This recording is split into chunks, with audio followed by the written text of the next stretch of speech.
Are you ready? I am MW, and this is my world. And today, we're going to be talking about Chapter 2. Well, the characters, anyway. See, today I was supposed to be doing Chapter 3, but then I thought to myself, y'all don't really know the characters I just mentioned in the Chapter 2 episode. Name's Solomon. He's more of the tech guy there.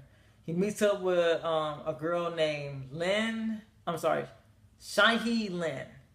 Another one named Derek Blaze, and the last one named Alejandro Alexander. So, I'm going to talk about them and let you know how they got to the compound in the first place.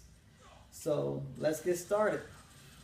We're going to start with Shahi Lynn. Shahi Lynn is a Chinese-American woman. She came from a family her father was highly addicted to opium. That was his thing. And her mother really didn't want her. She spent most of her time being a drunk. So she didn't really have no adult supervision. One day, her father overdosed, and the mother just abandoned her at the orphanage. And that's when Genji decided to pick her up. So that's Shahi Lynn. Now we get to, it's a typo. Well, not a typo, I ain't typed nothing. But Derek Blaze, I meant to say his last name is Blitz. So let's just roll with that. So the next one, Derek Blitz. Like NFL Blitz.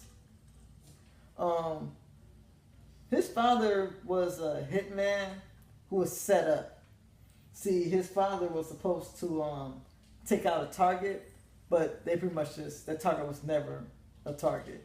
When he got to the place, no one was there except for Genji. Genji set him up so that he can kill him, so he can take his job. Because Genji's kind of just trying to raise an army of mercenary people who work for him. Slowly but surely working on it. So, when Derek realized what happened, Genji showed up to the house and trying to kind of kill him. Well, sorry, take that back. Take him.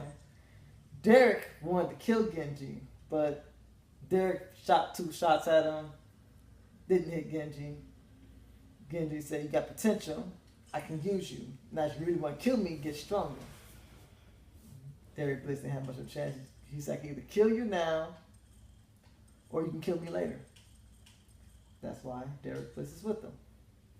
Yukimari Zu is his son, so he's with them ride or die, regardless. But their mother was killed by Genji. That story is going to be said in chapter 3 or 4, whatever I decide to. Alejandro Alexander. He's Mexican. Oh yeah, by the way, Derek, if you did not know, was a black man. The name kind of spoke for itself.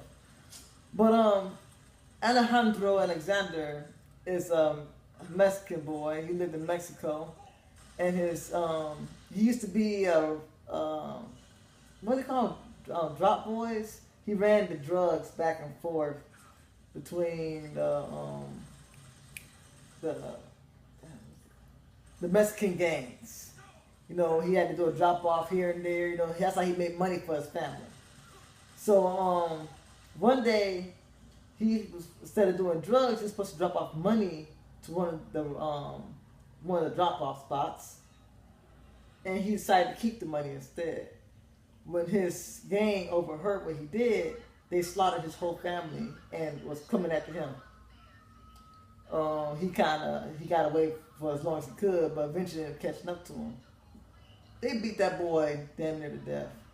You know, when close to his last breath, he said, "Any last words?" And he spit at him, and he was like, "Fuck you." And then Genji took out the gang without them even knowing. And before you know it, Alejandro Alexander was alive in the hospital bed right next to Genji. Genji looking at him and be like, "I can use you. I saved your life, and now you owe me yours." So that's how Alejandro Alexander followed him. Now, James was a different case. James was an up-and-coming scientist slash tech man, if you will. he was very good with technology. It's like if he can speak to the machines he was working on. Very good at what he did. And at a young age, he was about to be going to college at 10 years old. Amazing. But Genji wanted to use him as a tech man. You know, when you're a mercenary, you need somebody in your ear telling you, you know, how the location's going to be like, what you're going to be up against. He pretty much like his eyes and ears. But he's not on the ground. And he needs somebody like that. You know, y'all seen James Bond movies, you know. To the left on the corridor, you know, stuff like that. So one day, James didn't know his father. James' father was actually like, was not around, pretty much. But his mother stayed with them. Mother encouraged him to study. You can get smarter, you can get away from all this. They lived in a low income home. Nobody really messed with them, but she wanted a better life. He also had a sister. So one day she's grocery shopping. Genji seen the mother. You know, he got on top of a high building and he just waited. Coming out the store, she got shit. Anyway, coming out the store, she got sniped. Bam! Right through the heart. Oh, as you can imagine, she didn't survive. The sister just froze in terror. She's scared. She didn't know what to do. So when he went down there, because James was with this mother at the time, and he was just shocked. You know, his mom's dead. He don't know what to do. Genji walked up to him like, I can use you, but I can't use her. So Genji nicely dropped her off at the orphanage and took James with them. So that's how, you know, those 5 lived in the compound. Genji's really using the kids, like I said, for higher gain. Train the kids to become mercenaries. They work for him, and then he send them out to do contracts and take a percentage of what they did. That's his biggest purpose to do. His son was trained by him. They've been with Genji for a year before Johnny came aboard. So they pretty much already got some experience under their belt.